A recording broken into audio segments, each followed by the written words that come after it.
and I am Ienre John, standing in for your regular anchor, Fatima Umar Buba. I tell you, tonight is no different, and we'll begin with Plateau State Governor, who, as guest of Mr. President, gave him the assurance of one good turn deserves another from the people of Plateau, while conveying the appreciation of the federal presence the state is enjoying, courtesy of the APC-led administration. On security comes the air of freedom for 7 additional victims of the Abuja-Kaduna train attack. Trailing this is the wake-up call on the need for parents to be up and doing in making sure that their words don't get conscripted into the evil group of terrorists. We have a hope-raising story on Ajaokuta Steel Plant as the current administration intensifies efforts at realizing the takeoff deadline. A stitch in time saves 9 is the feelers from the traffic along the Lekki-Ekpe axis in Lagos ahead of the takeoff of Dangote Refinery, Cement and Deep Sea Port. Why are Nigerian youths not attracted to farming in spite of the goodies that come with it? We shall find out. There's quite a bit on health, ranging from what Nigeria has put in place to prevent the Marburg virus from spreading to its shores, to the prevention and available treatment options for fibroid in women. We're still basking in the euphoria of how the Amazons of Nigeria shone brightly at both the World Athletic Championship and the just concluded Commonwealth Games. Don't miss out on our spotlights on sexism in sports. We have much more on our lineup, so sit back for the full package as the taste of the pudding lies in the eating. Welcome. And don't forget, you can follow this news broadcast live on our website, nta.ng/live, and all our social media platforms displayed on the screen for updates. We'll begin from the State House tonight as Governor Simon Lalong of Plateau State has expressed formal appreciation to President Muhammadu Buhari for what he called the unprecedented federal presence across the state. The governor is assuring the president that Plateau people will pay back by ensuring that the governing APC retains power for the sustenance of his worthy legacies. State House correspondent Adamu Sambo has the details. Governor Simon Lalong, who is also the chairman of the Northern Governors Forum and Director General of the Tinubu Shetima Presidential Campaign Organization, is here to say thank you to President Muhammadu Buhari. He enumerated 7 major recent additions to the federal presence in Plateau made possible by the president. We just got approval making University of Jos as a cancer center. I saw about 3-point-something billion approved and a special center for cancer. So it's not a small achievement. The president approved the establishment of an orthopedic hospital, the only one in the North Central, and he approved Plateau State. He also approved the establishment of a federal medical center in Wase. Another one is the Federal Polytechnic, starting this year. Mr. President also approved the conversion of our College of Education, Pansin, to a Federal University of Education, and immediately approved the establishment of another Federal College of Education. We were just celebrating that one. When we understand that Mr. President has also approved the establishment of the Nigerian Law School, the Zonal Law School for North Central, and is established in Jos. Governor Lalong said a high-powered delegation from Plateau State is soon to be in Abuja to formally show gratitude to President Muhammadu Buhari for his magnanimous disposition to the home of peace and tourism. The fact that the president has done these things in Plateau State, the best thing you can do to the president is to follow his direction on whoever will take over from him. That is one way of paying him back for what he has done. Today, the confidence is placed highly on the people of Plateau State by the appointment of the man that is going to spearhead the campaigns.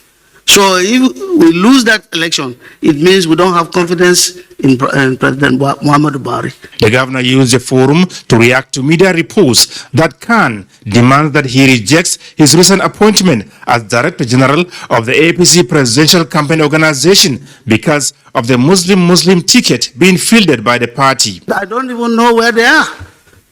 I hold a papal knight And as a Catholic, everything we do, we send the advice to the Pope. The Pope has not told me that what I'm doing is bad. But generally, as a governor of a state, I'm not responsible to only my faith. When it comes to politics, it's a matter of choice, matter of interest. All we are talking about is good leadership. We can come from any religion. I am a member of the APC.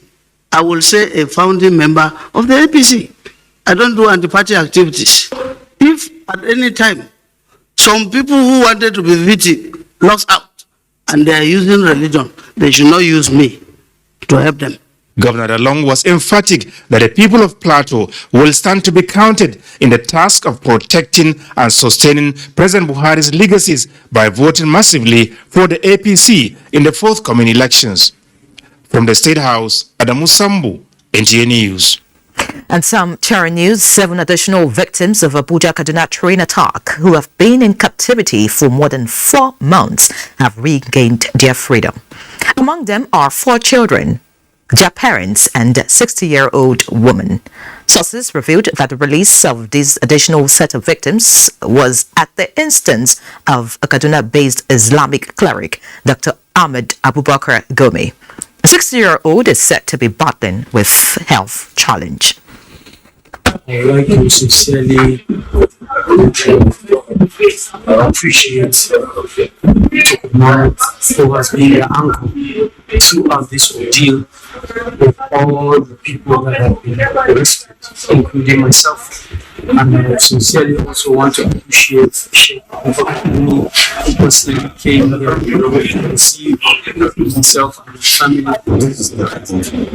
It cost. So long as we are going to see lives, we are going to see these children, the trauma of these children, and we want these children to grow. So whatever it takes to bring out these children, for me, there's no boundary. It was done to bring them out. Whatever it is. Meanwhile, only officers trained to handle sophisticated arms should man custodial centers. Follow-up to that is the need to build their capacity to competently bear and use sophisticated arms in defense of custodial centers throughout the country. These are part of measures to forestall further aggression on such facilities. Minister of Interior Rauf Aregbesola said this while on official visit to Kaduna. Ienre Maxwell reports.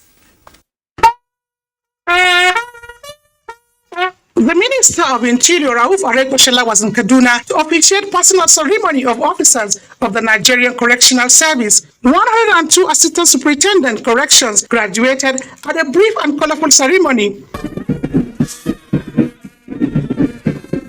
Minister of Interior, Rauf Aregbesola, stressed the need for officers and men to always remain in red alert in view of the security situation, which makes custodial centers target of attacks. Measures for neutralizing attack are still not sufficient to raising the capacity of managers of our custodial facilities to on their own stand up and defend their facilities. While in Kaduna, the minister was at Kaduna Medium Security Custodial Center where he interacted with security operatives deployed to man the facility. He asked them to remain alert 24/7 to ensure the center is completely secured. We are mobilizing support of other security agencies, particularly the military, to reinforce the defense and security of our facility.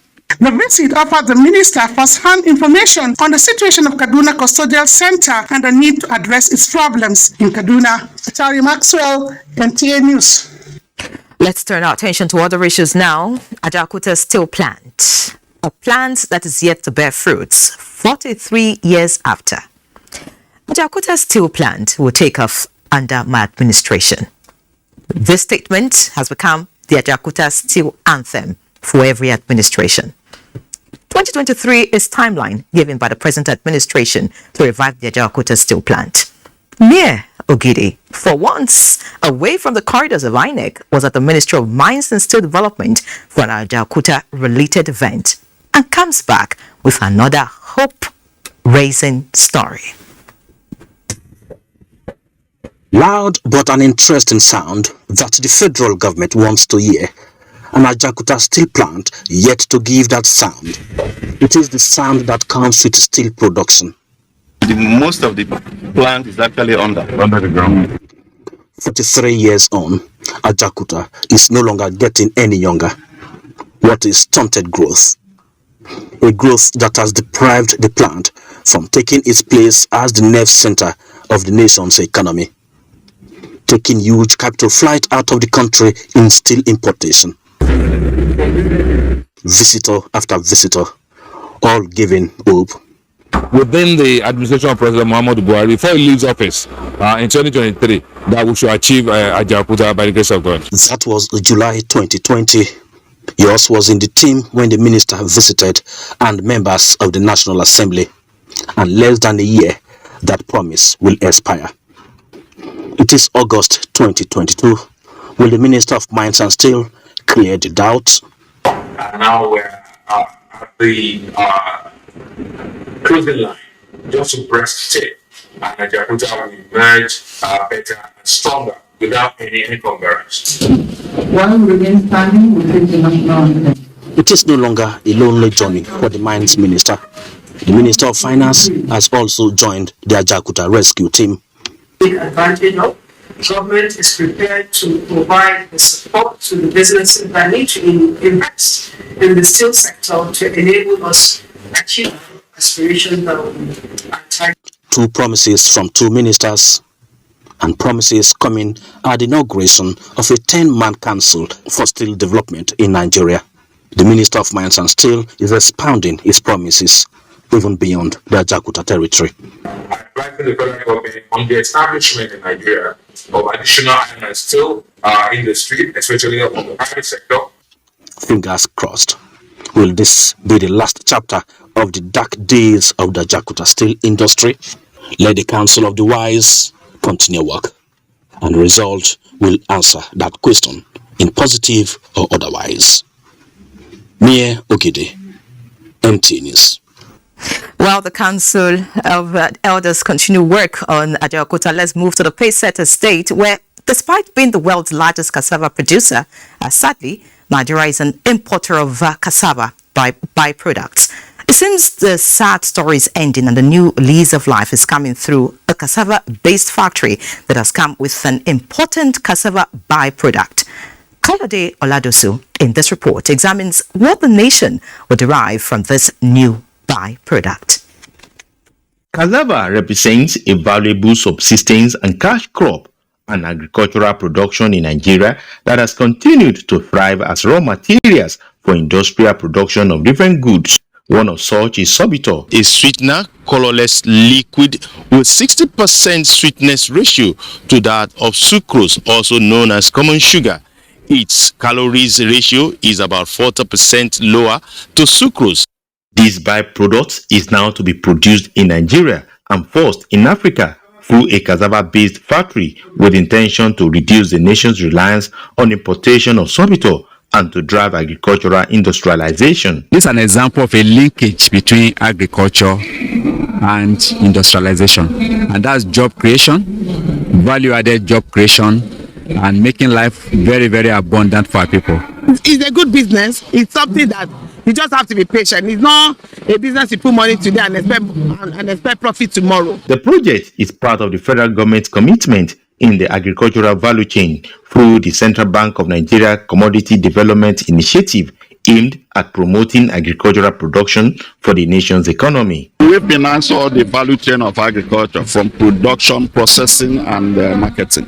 And we are also aware that from cassava you get so many other products, from pellet to high quality cassava flour, and then to this sorbitol. The factory, situated at Alaide village, Ado Awaye, is saying local government area of your state has capacity to produce 25 tons of sorbitol per day and a projection of about 70,000 metric tons in a year. The factory will also turn around cassava farmers' fortune in the country. In Ibadan, Kaido Ladushu, NTA News.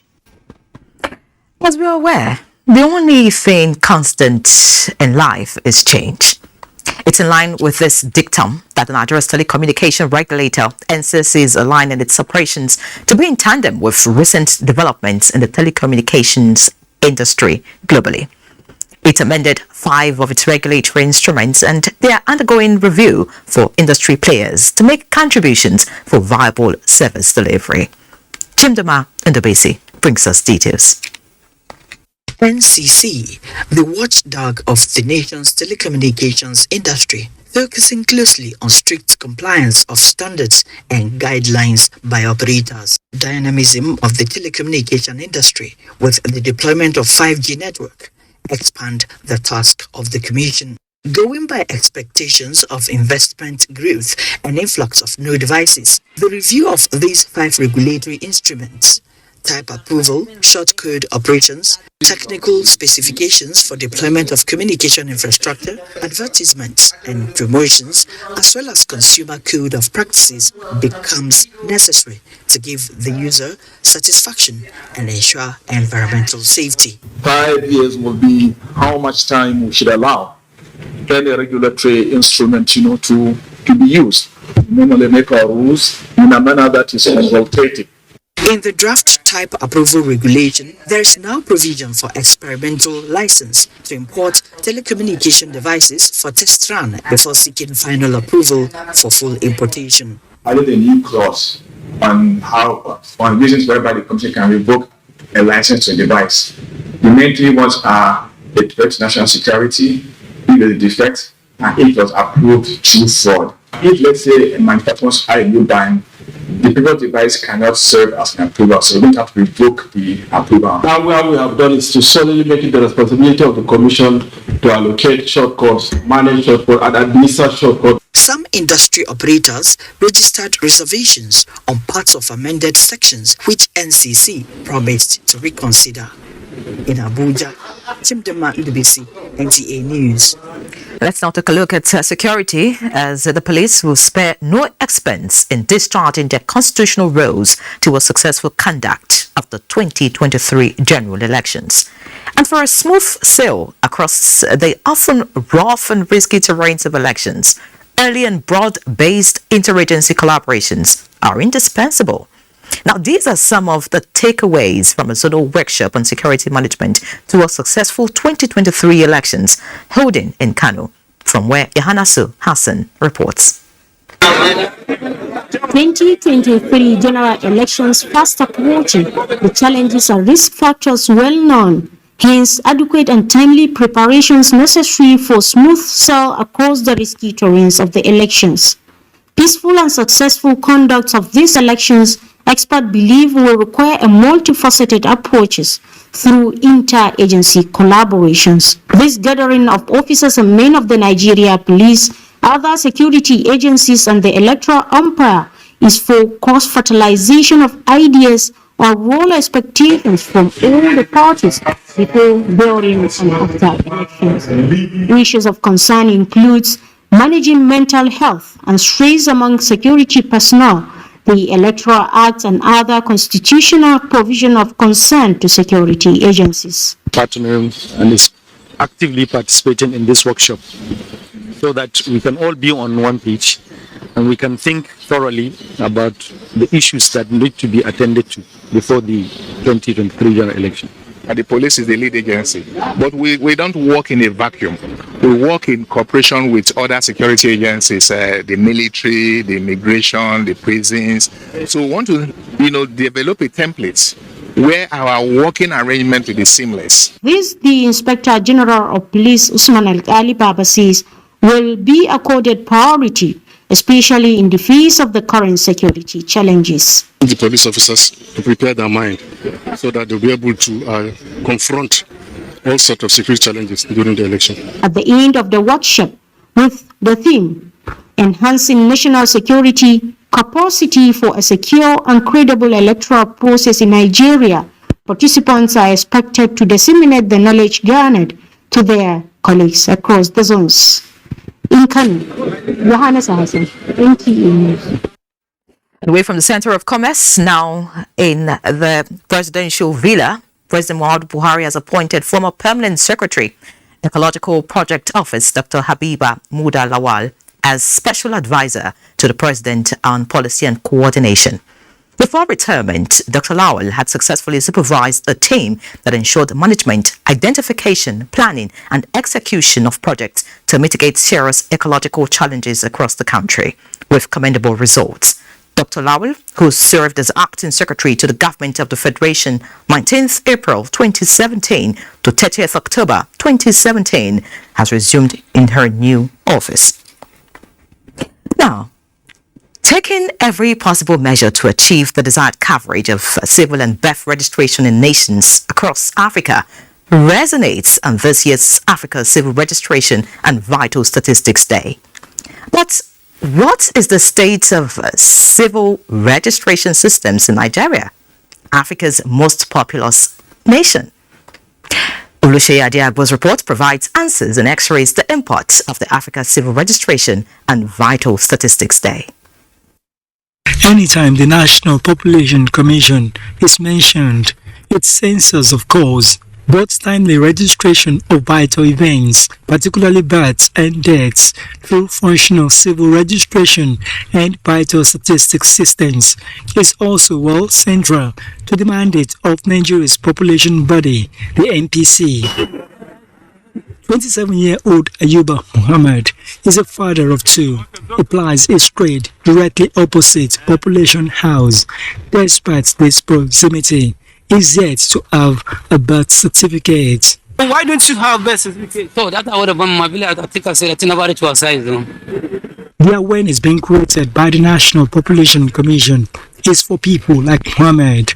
In the Multiple Indicator Cluster Survey, MICS 2021's report, that registration coverage in Nigeria is still put at 43%, and increasing public awareness to achieve better coverage across Africa is among the essence of marking Africa's Civil Registration and Vital Statistics Day. There has been some appreciable progress, but we still are not up to the level that we should be as a country. When a child is registered, is given an identity, I call on all Nigerians to please get their children and themselves registered under this civil registration and vital statistics system. Specific concentration on how Nigeria can take the lead among African countries in this regard is a task key players in national population management are insisting must be achieved. But if Nigeria takes the lead, there's so many other African countries that will,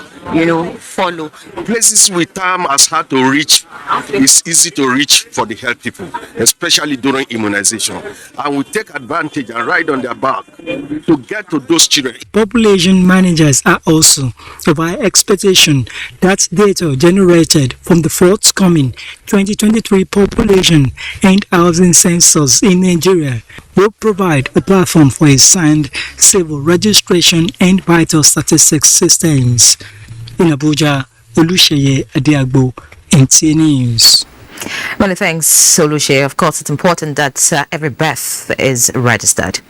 It's time for us to take our first breather. When News Extra returns, we shall take you on a ride for a peep at the traffic situation somewhere in Lagos and why it is a call for action.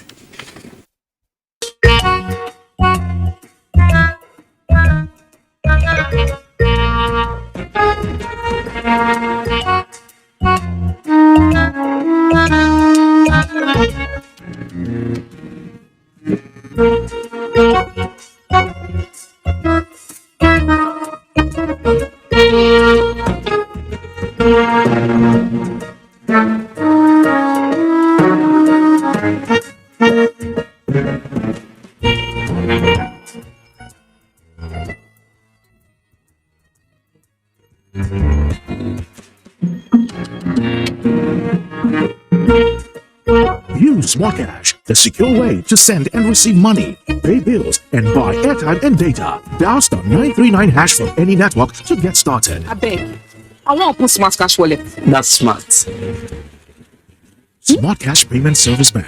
Money Matana says. National Population Commission, in collaboration with United Nations Population Fund, UNFPA, organizes National Stakeholder Summit on the 2023 Population and Housing Census. Theme, Getting the People Involved. Date, Thursday, 11th August 2023. Venue, State House Conference Center, Abuja. Time, 9 a.m. to 4 p.m. To be declared open by Muhammadu Buhari, GCFR, President of the Federal Republic of Nigeria. The goal of the summit is to broaden the national support base for the successful conduct of the 2023 census, create public awareness, and promote robust and informed national conversation on the processes and procedures for the 2023 census. The forum will feature presentations on the status of preparations for the 2023 census, methodology and procedures to be adapted, and upcoming preparatory activities in the census calendar. Participants at the forum will include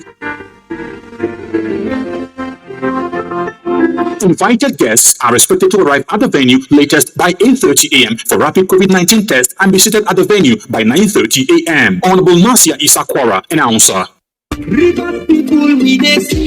His Excellency Yesom Ezenwike, CON, GSSRS, POS Africa, Governor of River State, cordially invites the general public to the official commissioning of a 5,000 capacity auditorium for the National Youth Service Corps, NYSC, at Noah Bam in Tai local government area. This auditorium is one of many contributions by the Wike's administration to making activities in NYSC camp more purposive and experiences of corps members posted to the state more rewarded. Brigadier General Mohammed Fada, Director General of NYSC, will commission the auditorium on 11th August 2022, time 11 a.m. All invitees must adhere to COVID-19 protocol, including wearing a face mask. You're welcome, all invited guests. Announcer Kelvin Ebiri, Special Assistant on Media, the Governor of River State.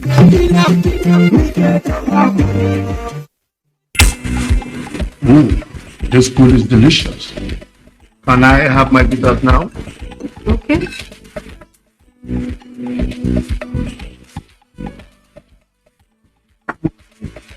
What is this? Is this my bottle of bitters? Yes. Any problem? Any problem? No. I'm not going to take them. I want my yo-yo bitters now. Darling, but that is bitter. Look. Let me tell you. Yo-yo bitters is unique in formulation and effective in action. So take this funny stuff away and get me my yo-yo bitters now. Yo-Yo Bitters is naturally enriched with ingredients that flushes out the body impurities, tackles waist pain, and resolves constipation. It is also fortified with vitamins. Yo-Yo Bitters boosts your body immunity against diseases and free radicals. Because it is different in formula and action, I don't accept substitute. Yo-Yo Bitters, inside out.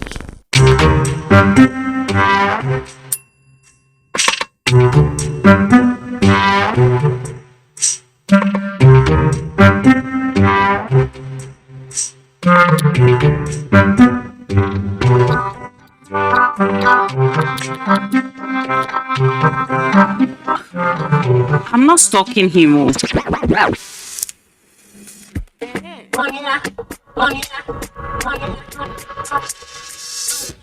I'm about to serve better breakfast. Buy any monthly data plan and get up to 5 gigabytes free to use on social media. Airtel, the smartphone network. Introducing Goodnight Power Shots Multi-Insect Killer. Fast action and great fragrance. Spray 2 shots each in 4 corners of the room. Stops mosquitoes without stopping family moments. Goodnight Power Shots. Spray inside, stay inside. Endorsed by the Nigerian Medical Association. Thank you for staying. The integrity of the banking system remains central to the socio-economic development of the nation. Managing Director, Nigeria Deposit Insurance Corporation, Bello Hassan, who made this remark at the capacity building workshop in Lagos, also emphasized the need for effective regulations that can prevent operational failure. Abolade Salami reports. Liquidation of insured financial institutions has been tied around human failure, banking malpractices, capital inadequacy, lack of transparency, and huge non-performing loans. As part of its oversight functions to guarantee payment of deposits up to the maximum insured amount in the event of failure of licensed deposit institution, and ensure that human errors are mitigated, the Nigerian Deposit Insurance Corporation have brought together law enforcement agencies to acquire relevant knowledge and skills in effective investigation and prosecution of banking malpractices that led to failure of banks. Since inception, NDIC has paid depositors, both insured and uninsured, for the deposit money banks more than 109 billion naira, which represented recoveries that the corporation made from risk assets, that's loans and advances that were granted, as well as physical assets of those banks in liquidation that were sold off. To strengthen the zero corruption drive of the federal government at all levels of public and private engagements, the regulators, supervisors, and law enforcement agencies, stakeholders submit must collaborate to ensure that those who contributed to the liquidation of banks are thoroughly investigated and duly prosecuted in accordance with the law. There are so many red flags that were identified in the course of investigating these failed banks.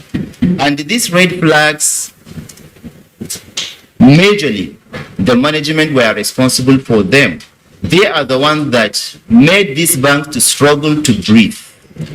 NDIC is positioned to remedy the banking anomalies that led to the failure of banks in the yesteryears.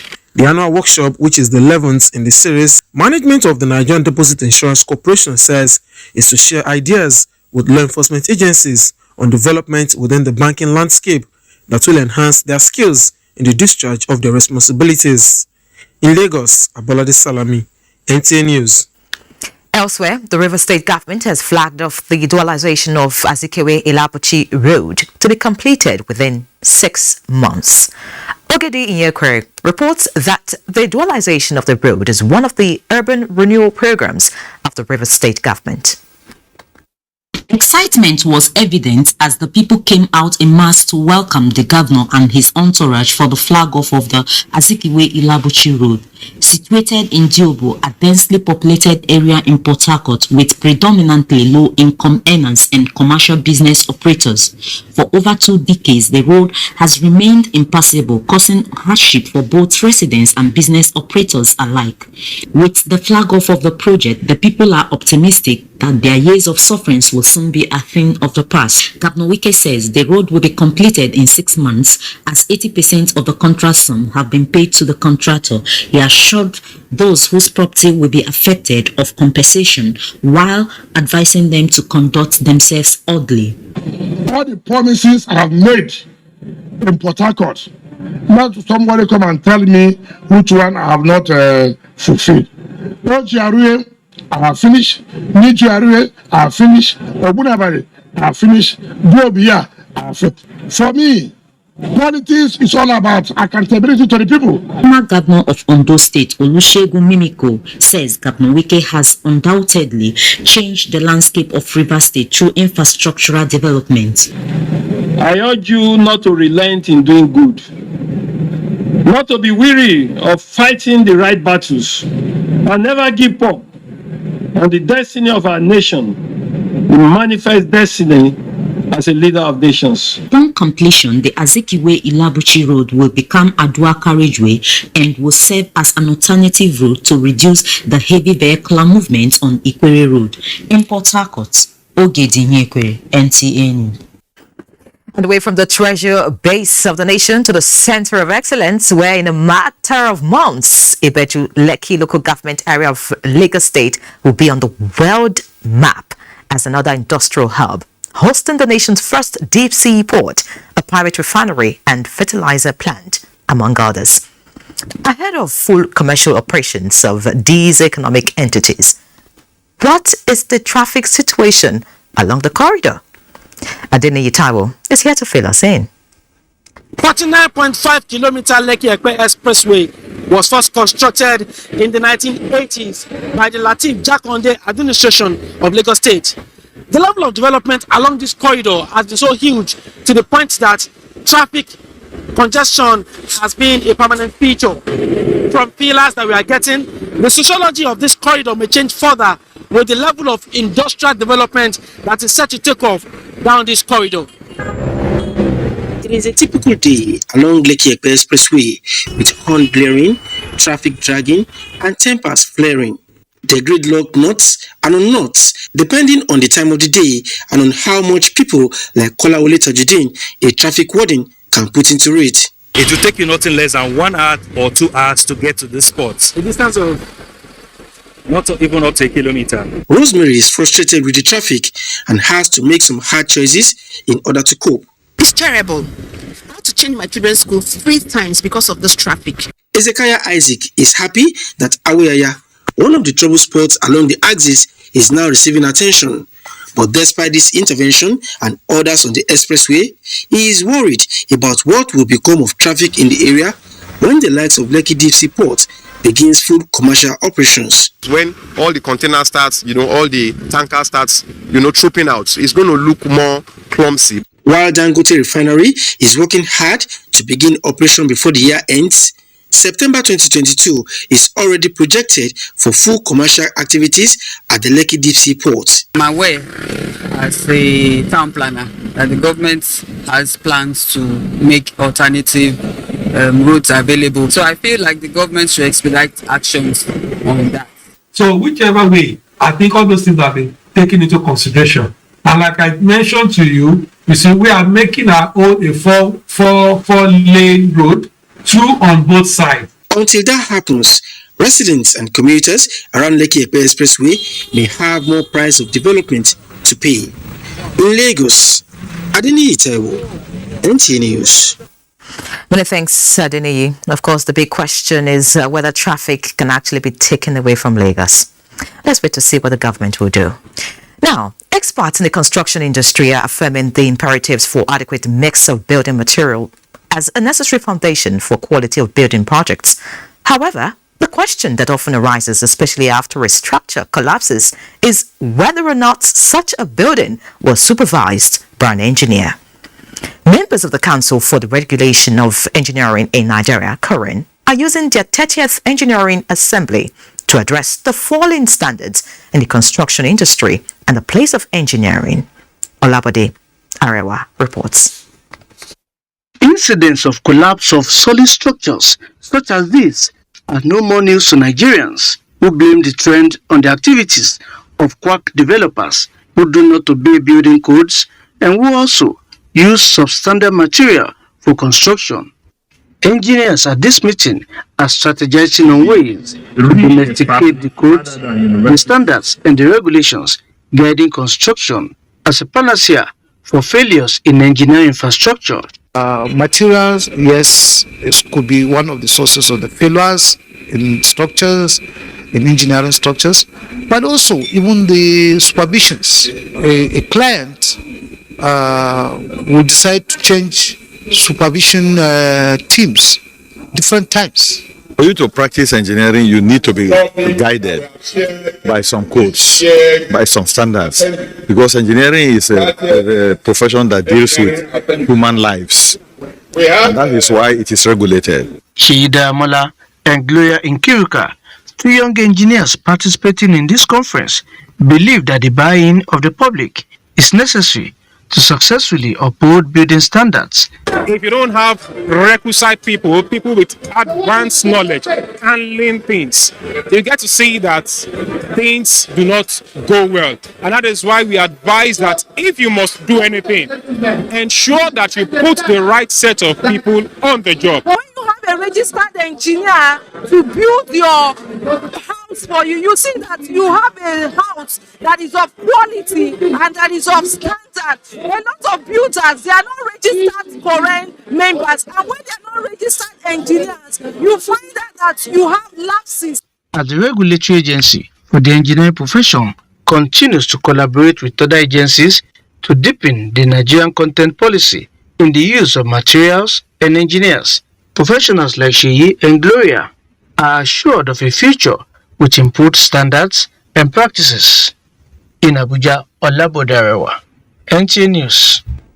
Of course, Nigerians are looking forward to that future of improved standard and practices by both engineers and the players on the field. Now, amidst the lingering ASU strike and the high rate of employment are the opportunities inherent in farming.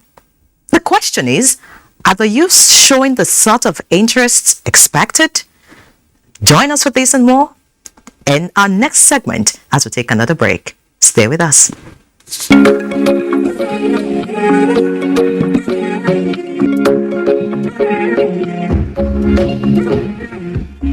Fighter from Niger, 60 years of comfort. Quality is fighter, quality is fighter, fighter from for sure. It's fighter, take you for the joy, memories of comfort. Vitafoam is proudly Nigerian and constantly support Nigerians with consistent quality products for comfort and well-being. With Vitafoam, you don't just sleep. We give you the comfort that gets you recharged. Vitafoam, the fine art of living. Have you been disconnected because you didn't link your national identification number to your MTN number? Don't worry. If you already have your NIN, here are 5 easy ways to reconnect. 1. Dial *785 hash. 2. Text your NIN to 785. 3. Use WhatsApp to chat with Ziggy. 4. Use the My MTN NG app. 5. Visit mtn.ng/NIN. Whatever method you choose, make sure you get a confirmation message. If you don't have an NIN, simply visit www.mtn.ng to book an appointment, or just walk into an MTN store or NIMC center near you. What are we doing today? I did look for pension fund administrator. What's up? Makes sense. Wake care for me. No be the time when story go enter the matter when it's time to deliver. No. The bank is sure them no go stress you. Call them then they accessible. Customer care where they on point. No go regret when you try up sir. Visible investment. Everything just a blend. Premium pension today. Make that switch to premium pension. Premium pension. Make that switch to premium pension. Join over 700,000 satisfied members and enjoy the premium experience at our offices across the 36 states in Nigeria, including the FCT. Call 094615-700-704 to make the switch today. Premium pension. Active today, premium tomorrow. All I do is win. I wake up, I win. I close my eyes, and I win.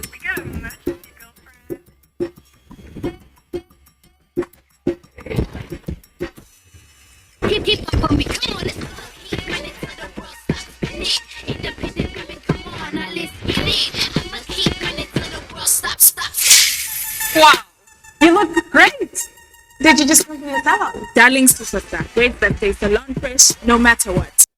ARM has partnered with Techstars to launch the ARM Lab Lagos Techstars Accelerator Program, designed to empower fintech and proptech startups in Africa for success. Applicants to these programs stand a chance to receive up to $120,000 in funding, access to 20,000 global investors, and mentorship opportunities from over 7,000 industry experts. Are you a fintech or proptech startup in need of funding? Don't miss this chance to take your business idea to the next level.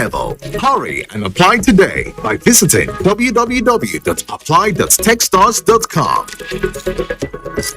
Global is the app that brings you anything you want.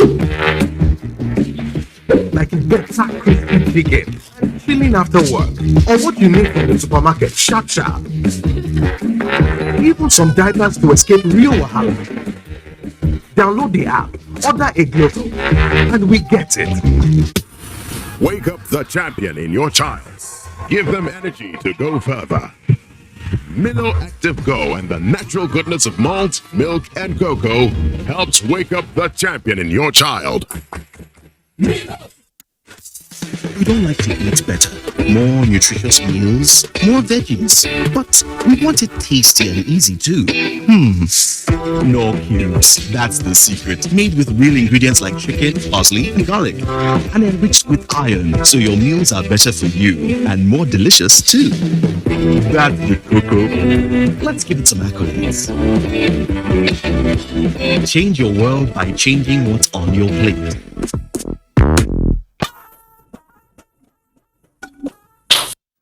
Welcome back. Nigeria is said to be endowed with rich, arable land for all year-round farming, with prospects of higher yields and profit. Yet, agriculture seems unattractive to the teeming youth population. Now, one wonders what the turnoff for the youth is. Tessie Omari takes a look at opportunities in the agricultural sector on which youths can leverage for job and wealth creation. The land is green and fertile, with more farmers needed, like Clement, to till the arable land in Nigeria, of course to feed its large population. For Clement, farming seems interesting. He is not one of the many youths who are yet to see the prospect in agriculture. I decided not to rely and depend on my work alone. I also involve myself in this farm work, which it helped me and my family a lot. For decades, most youths are said to have considered agriculture as an unattractive venture. Obsolete farming tools, inadequate interventions for the sector, weak extension services, and lack of regulated market price for farm produce are some of the challenges impeding the growth and development of agricultural sector. However, the narrative has changed as the present administration attaches premium to the sector in its economic diversification drive. The best way forward is for them to embrace agriculture. We propose greenhouse farming. We have anchor borrowers programs. We have free credit to the farmers in general. So these are some of the programs that were initiated by the present administration. It's not all about white-collar job. So I will encourage the youth, having tested it, I will encourage the youth not to see agriculture as a by-the-way thing. With the growing population of unemployed graduates, reviving practical farms in schools and among core members during their service year, with interventions from government, as well as effective use of technology, agriculturalists and the youths believe the sector can pull millions of unemployed to be employers of labor. The best thing to make agriculture to be attractive to our teeming youth and even elderly is to go into mechanized farming. When people say agriculture, I want the youth to understand that agriculture does not mean only that you go into farm.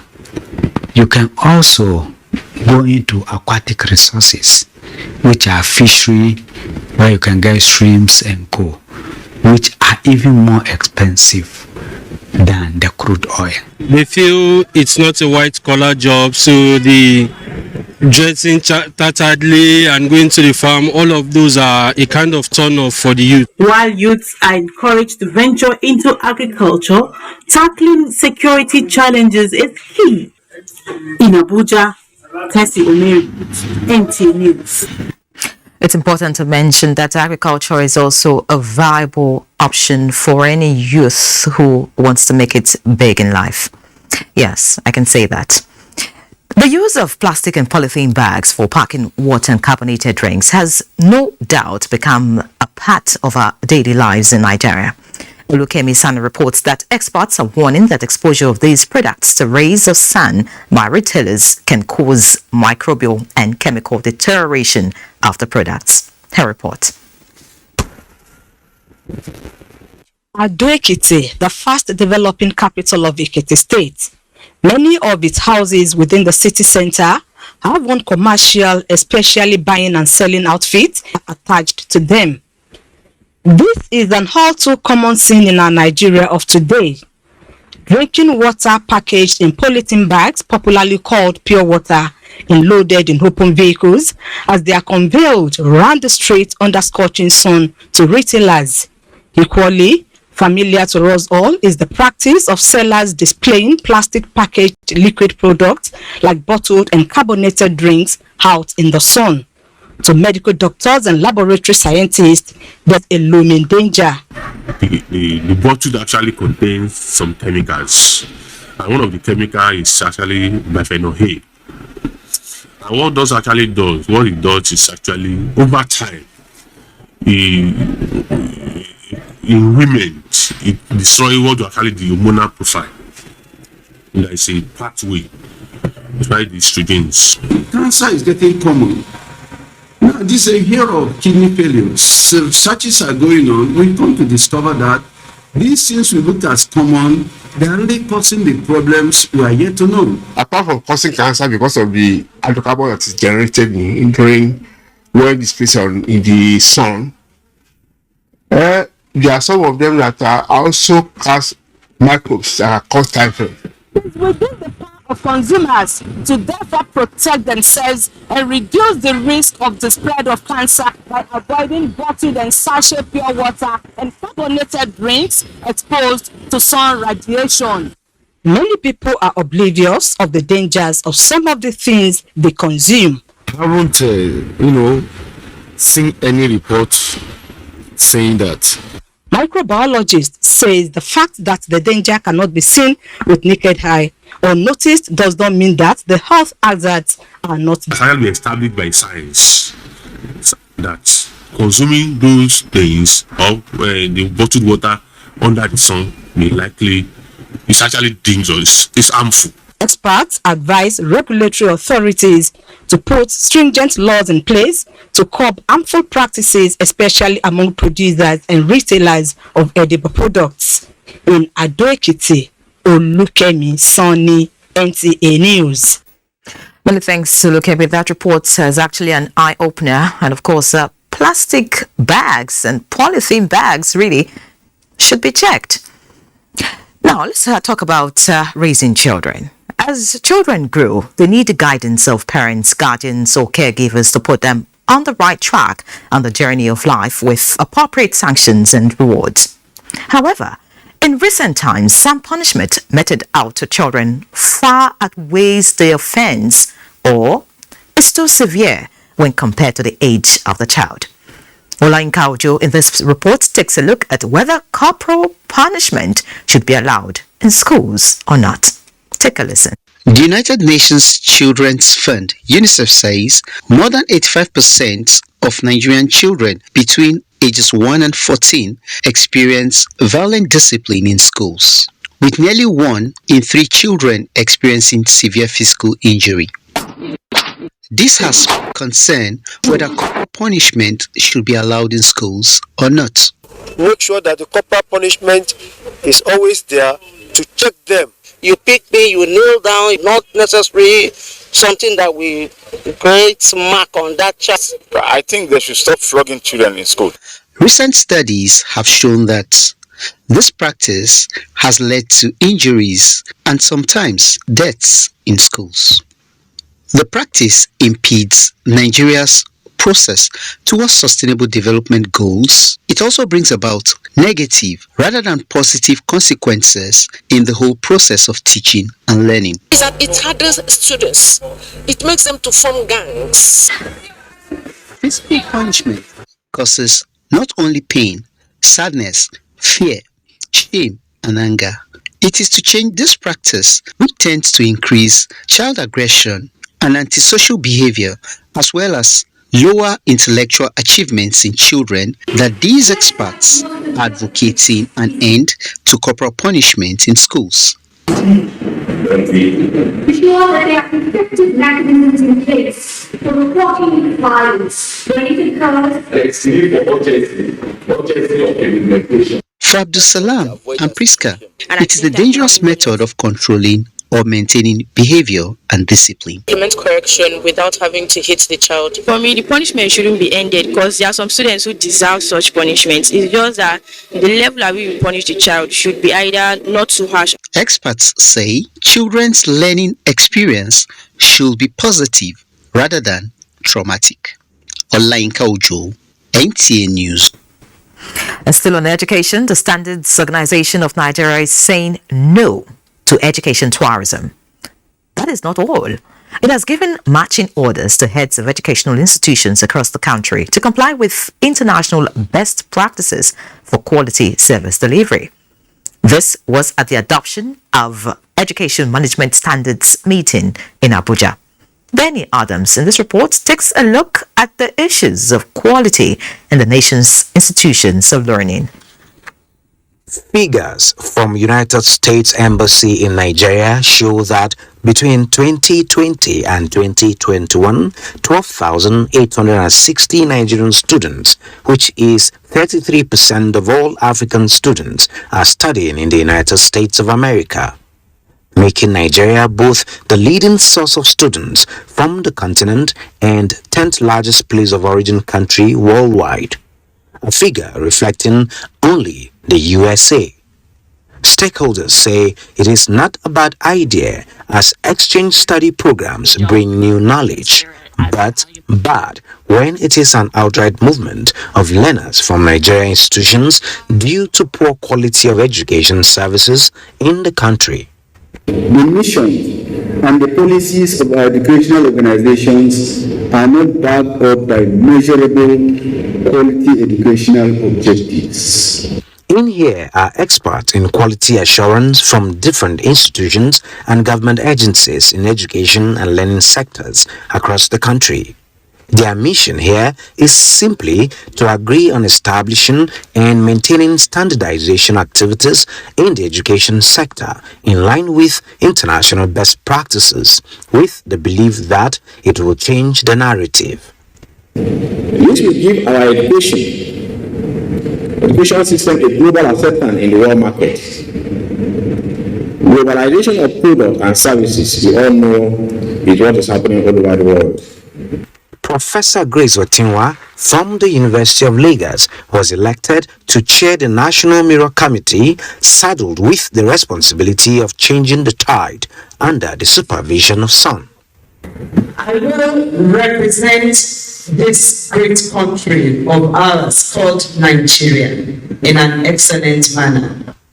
The Standards Organization of Nigeria believes that with the nation's borders open to all forms of trade with other African countries, it is important to promote and sustain the country's learning institutions by ensuring that the services that are provided in schools meet the needs of learners, promote equal opportunities for all students, and earn the confidence and approval of learner sponsors. In Abuja, Benny Adams, NTA News. And away from the classroom, let's go straight into the jungle.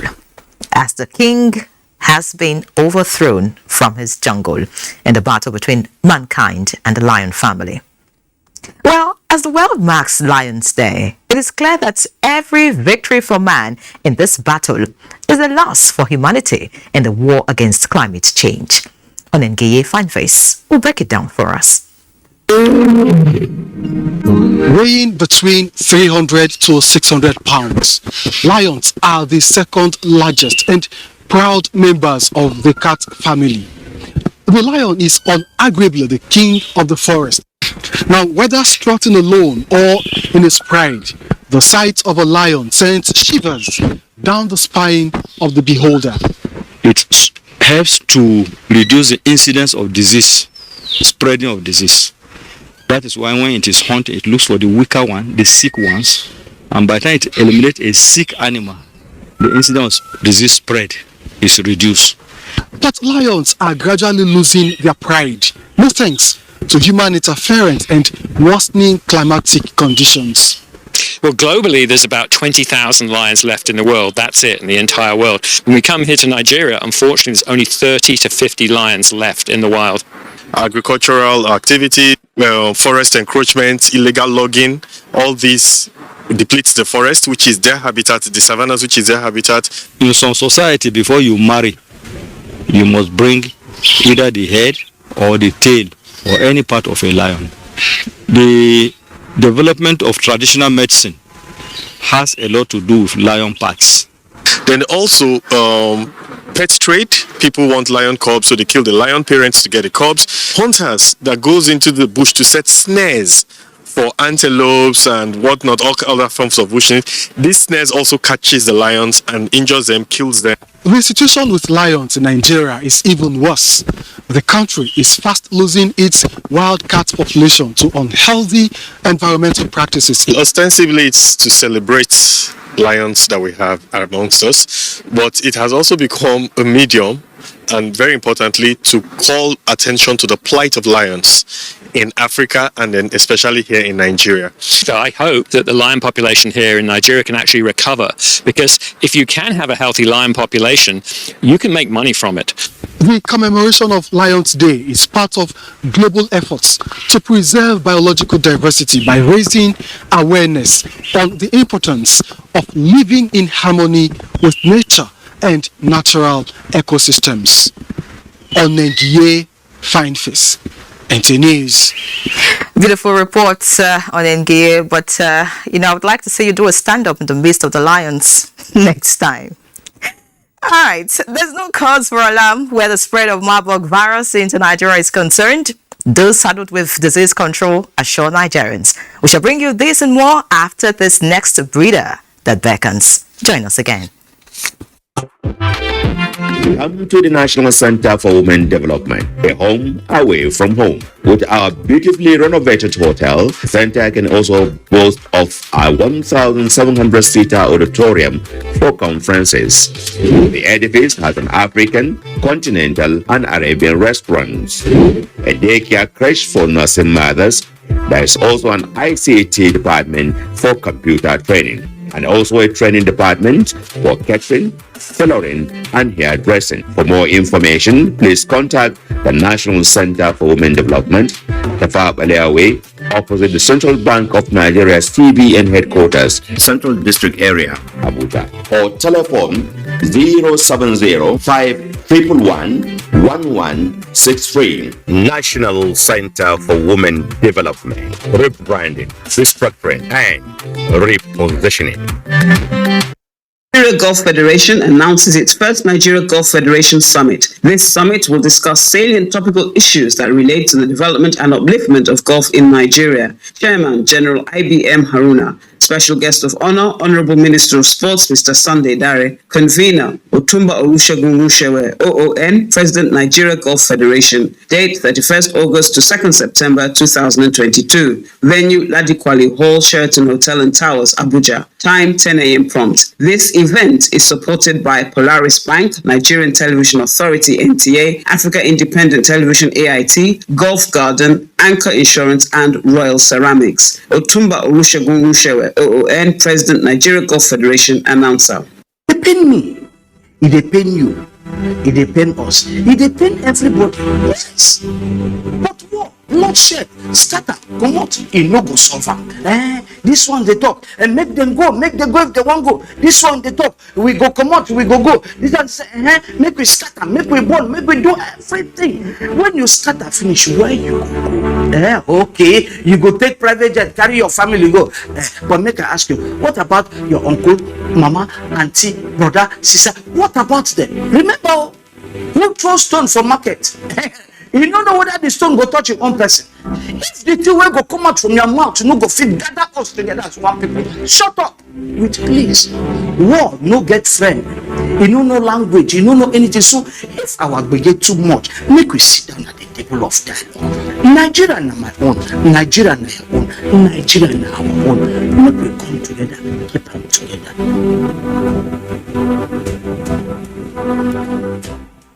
Forget last season, forget the winners and the losers, forget every moment that stole the show, because this is a brand new season on GoTV, and it's going to be bigger and better than any season before it, with over 7 leagues and cup competitions, plus a World Cup. Make sure you get the best seats in the house this new football season. Get a decoder, GoTenna, plus 1 month GoTV Max for 6,900 Naira only. Bigger season, greater football. GoTV, love it.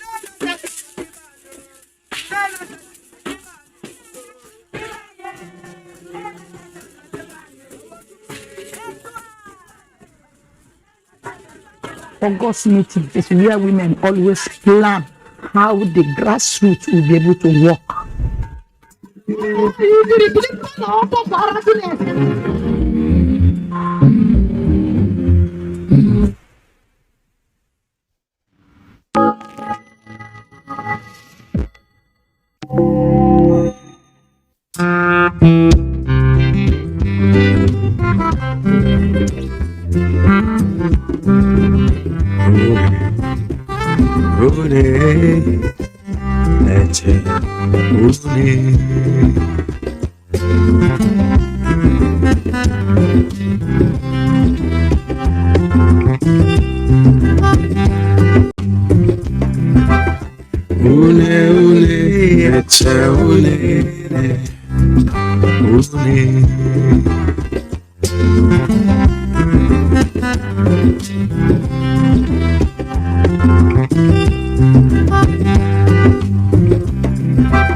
Good to have you back.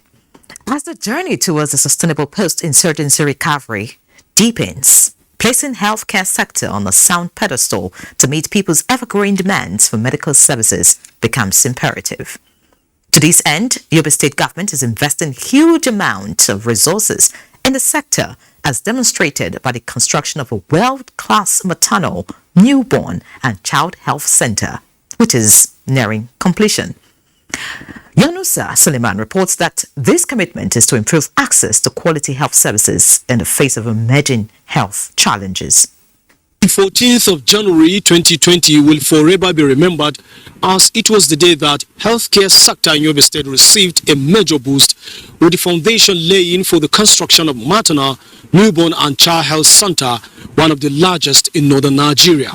Yes, it is one of the largest in the region, according to state officials, designed to improve access to quality and responsive healthcare services, as it has the capacity to accommodate more than 250 patients for medical care in areas such as gynecology, obstetric, as well as pediatric, among others. This structure is about the largest in the northern part of the country, and it was actually conceived based on the need to address the maternal, neonatal and child health negative indices. Already at 95% level of completion, state-of-the-art medical equipment have been procured and are ready to be installed at the monumental infrastructure, and when fully becomes operational, the facility is expected to serve as a referral, teaching as well as research center. This is with a view to providing short, medium and long-term medical solutions, as well as discouraging medical tourism. The issue of manpower is in the front burner, and government is doing whatever and all that it is to ensure that the necessary manpower are put in place to man and make these places functional. Thus, this commitment is coming as government in the state has built one functional primary healthcare center in each of the political ward in the state, upgraded numerous comprehensive health centers to general hospitals, in addition to upgrading 4 general hospitals to specialized hospitals in order to offer specialized healthcare services obtained in tertiary healthcare facilities. The maternal, newborn and child healthcare center is expected to be inaugurated by December this year. In Damaturu, Yunusa Suleiman, NTA News. Still on health, anthrax, Ebola, cholera, COVID, monkeypox, and now Marburg. You can say the world has really seen some. In Nigeria at the moment, there is heightened surveillance at points of entry and strengthening of laboratory capacities to confirm Marburg virus, if there is any, following an outbreak of the virus in neighboring Ghana.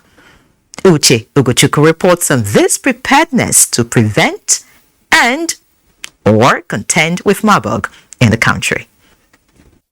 It is a source of great concern to WHO Africa that 1 in every 3 confirmed public health events in Africa in the past decade is zoonotic, with Ebola, Lassa fever, monkeypox, and now Marburg, which was declared in Guinea in August 2021, but has now spread to Ghana. As rising urbanization encroaches on the natural habitats of the continent's wildlife and the demand for food from an especially fast-growing population burgeons, the risk is heightened. The development in Ghana puts Nigeria Center for Disease Control and other key players on their toes.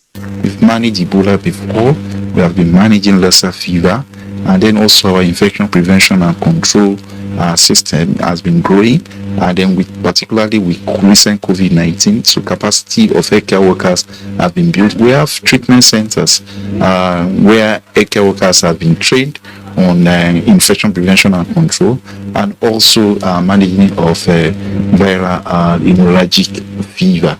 With the response strategy in place, Nigeria's Disease Control Agency says risk of importation of Marburg to Nigeria is moderate. We have actually placed emphasis on the states with international airports like FCT, Lagos, Port Harcourt, where there is likelihood of travelers coming from the affected country into Nigeria. The risk of spread is said to be reduced as the situation in Ghana is under control, while there is reported increase in disease surveillance in Togo and Benin. Marburg virus, experts say, can only be transmitted when the infected person starts presenting symptoms, unlike COVID-19. Uche Ugochukwu, NTA News. It is a serious matter, and we must be at alert. Now, with Noah, this next story is another wake-up call to parents to monitor their children and wards. It's reminiscent of Frank Olise's opening line on Newsline, those days. Remember it? It's 9 p.m. Do you know where your children are? Well, the National Orientation Agency is cautioning Nigerians, especially youths, not to be deceived into joining terrorist groups as foot soldiers to destabilize the place of Nigeria. This was during the sensitization tour of major quarters in Akure on the increased trend of terrorist recruitment of child soldiers. Tony Batire reports. Insecurity breeds no good, and numerous sensitizations have always placed premium on the collective responsibility of the people towards stimulating a secured environment for development to thrive. Ondo State Coordinator, National Orientation Agency, Mrs. Adelayo Adefolalu, while stressing the need for parents, religious leaders, and traditional rulers to guide their wards and subjects and be vigilant of activities of terrorists, noted that this sensitization became imperative in the face of the daunting insecurity challenge in the country. We should talk to their children. That if anybody offers them a job, like recruitment for the army, that is all false. We should not rely on the social media. The social media is full of fake news. This is a very useful visit because the message they brought is very beneficial. In Southwest, if we are not careful now watching and speak to these children, what they think they game might happen in all those things. They urge the public to report any strange and suspicious movement to security agencies in their areas. In Akure, Tony Batire, NTA News. Still staying with Noah, as a threat of insecurity resonates globally, relevant agencies are expected to partner on all fronts to mitigate the impact of these threats. Kenneth Nanim reports that the National Center for the Coordination of Early Warning and Response Mechanism came knocking on the doors of the National Orientation Agency for such collaborative action towards solving challenges of human insecurity.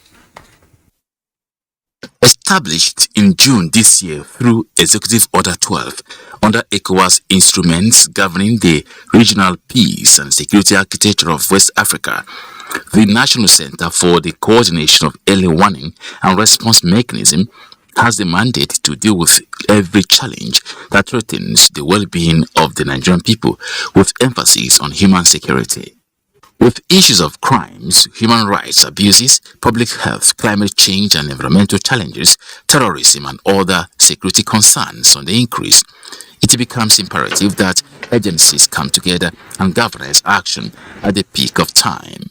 Our agency's mandate is to improve the preparedness of strategic institutions, to work with civil society as well in promoting a culture of resilience and readiness in our public life, in our communities, and within our strategic institutions. The National Orientation Agency is quick to grab these hands of fellowship extended to it to play a complementary role, ensuring that relevant authorities and the citizens respond to early warnings against emergencies.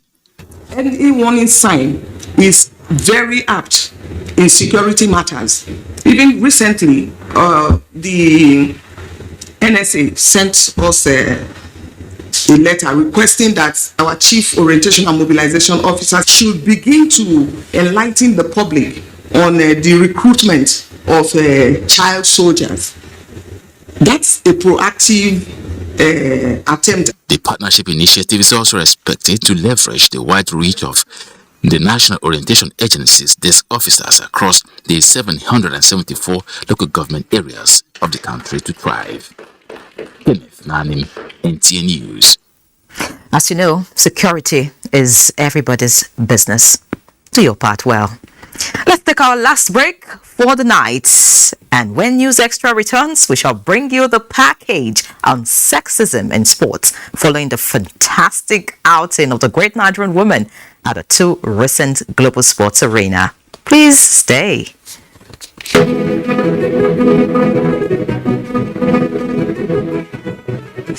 How did I get here? It all started shortly after I graduated from MSTC, the Model Skills Training Center, with a certificate in ICT. I successfully developed a data management program that has been called the software of the future. Thanks to its success, everyone wants it, and as you can see, now everyone wants me. But I'm not alone. The skills training programs at MSTC are equipping young Nigerians to become the next big success story. Whether it's ICT, mechatronics, facility technology, electronics and computer networking, or culinary studies, a certificate at MSTC is the way of the future. And just like me, there he is. Everyone will want you to. NTA, developing the nation's human resource. To every politician, as the campaigns gain momentum and passions begin to rise, remember, the errors of your opponents do not make you a success. Do not run down your opponent and inflame passions to violence between and among your supporters.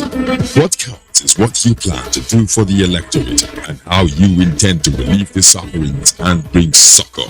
Nigeria is in dire need of patriotic leaders at all levels, leaders who will make national development their priority. Concentrate on telling the electorate what you intend to do when you get into office. Focus on making your vision clear to the electorate. Don't engage in verbal abuses, fake news or speeches. Keep dealing with issues that will bring progress. You win the hearts and minds of the people by being above board, by being civil, patriotic, and showing empathy.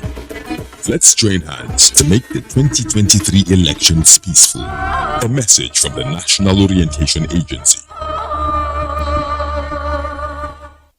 Music is fuel that fires up our souls. Today, African music has a dominant place on the world map. This massive music movement creating waves across the globe.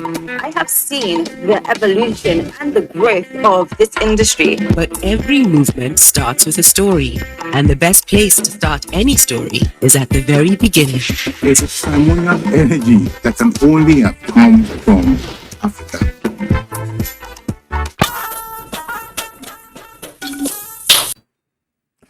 Nigerian female athletes have continued to excel in global competitions with recent successes recorded at the World Athletic Championships and the Commonwealth Games. Austin Edemudu highlights how achievements of the Nigerian women in sporting events can become the catalyst for national development without recourse to sexism.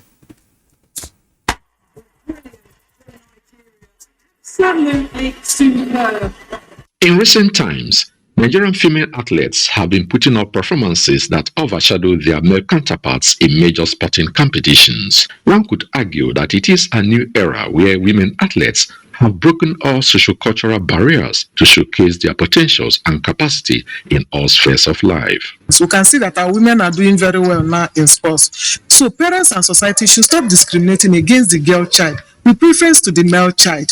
Successful countries in the world who have really risen above the rest of us in the world have found a way to make parity and sexism limited and removed from public life.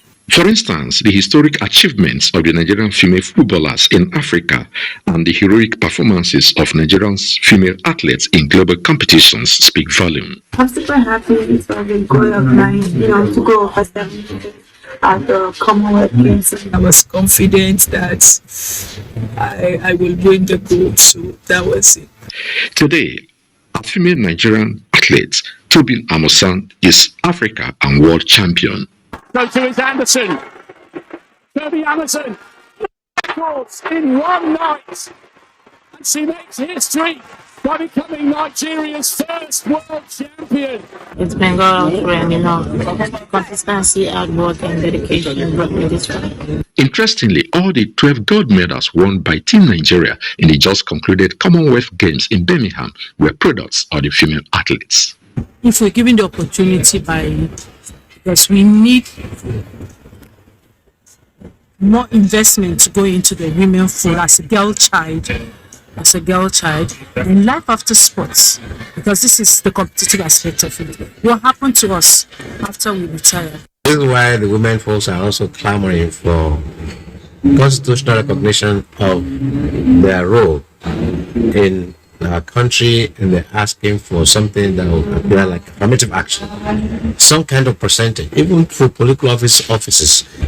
We push for adequate funding of the sports ministry and by extension the sports activities in Nigeria. We have to go back to the drawing table and continue strategizing, to continue initiating ideas, to continue getting more sponsors. It is now a wake-up call for the Nigerian male athletes to up their game and compete effectively and fairly side by side with their female counterparts for self-esteem and national honors. I'm Austin Edemodu, NTA News. Brilliant package, Austin. Of course, I must add that women are doing great in every field, whether sports, just name it. Everywhere, women are taking the lead. I know the men will not want to hear this, but I must say that what a man can do, a woman can do much better. Okay, now the collaborative efforts between Niger State Government and Nigeria Academy of Science in stemming the increasing wave of gender-based violence has recorded a significant achievement, with increase in reported cases and development of standard operating procedures and training manual on the management of the menace. This was evident during the presentation of scorecard by critical stakeholders at the one-year initiative at the State End Gender-Based Violence Summit and Project Close-Out Ceremony. Fatima Aliyu reports. Niger State has reportedly witnessed an increase in gender-based violence due to high incidences of banditry and kidnapping, mostly in rural areas, which has led to the displacement of many people from their homes. The collaborative efforts is therefore designed to create a pathway to addressing gender-based violence through sustained sensitization, provision of support for its survivors, which has continued to yield positive results. Within the year under review, out of 175 rape cases reported, 8 convictions were made, 77 prosecutions, while 60 cases are undergoing trials. Many segments of the communities are effectively mobilized to participate in the fight against GBV issues in the state. Even before the GBV committee was set up, I've already started a move on the VAP Act law, that's violence against persons, as a private member bill, and alhamdulillah it has been assented. This process may be slow, but there is a significant improvement on what it used to be. A lot has to be done. We need to break gender norms, cultural barriers, and some traditional practices, but it is an ongoing process. But what we have seen is a remarkable improvement in awareness among people. Panelists at the event include legal practitioners and human rights activists. as well as representatives of traditional institutions, took turns to give an overview on how the successes recorded can be sustained. With the end of the one-year collaborative efforts in sight, Niger State government says it is committed to consolidate on success recorded through training of stakeholders and creation of sexual assault referral centers in general hospitals across the 25 local government areas in the state. In Mina, Fatima Aliu, NTA News. Gender-based violence must stop. President Muhammadu Buhari is saddened to learn of the death of John Chairman, a former Reuters bureau chief for Nigeria, extending deep condolences to his family, friends and colleagues, including everyone in the various media organizations where he worked. The president recalls that as a veteran newsman with the reputable international news agency, editor of Reuters Africa and the Nigerian Television Authority, NTA, Chairman was respected for his brilliant contributions and editorial role of covering news about Africa from a business and development perspective beyond the narrow stereotypes of disaster and poverty. The president believes that the remarkable legacies he left behind will continue to inspire current and upcoming members of the fourth estate of the realm, and prays for the peaceful repose of the soul of the deceased and comfort for those that mourn. A quick peep at the weather outlook for Thursday. Glad you could join us. We have some good rainfall setting up for the next couple of days. We already have weather systems bearing down over the country, giving rains to the northeast as at Wednesday evening. We expect these weather systems to propagate westwards, aiding rainfall activities by Thursday morning. We expect it to be concentrated more to the northeastern half of the country by the first half of the day. We also expect rains to extend to the central states and the southeastern part of the country. By the second half of Thursday, we expect the rains to be more to the northwestern parts, affecting the central parts to the west and the southern area. But to the southwest, we expect the rains to be less compared to what we expect over the central and the southeast. And we may have drizzle over Lagos, Ogun, and parts of Oyo State. At the end of the day, we expect copious rainfall amounts over parts of Yobe, Bauchi, Jigawa, and Sokoto, Zamfara, and Kebbi axis. I leave you with the forecast over some selected cities.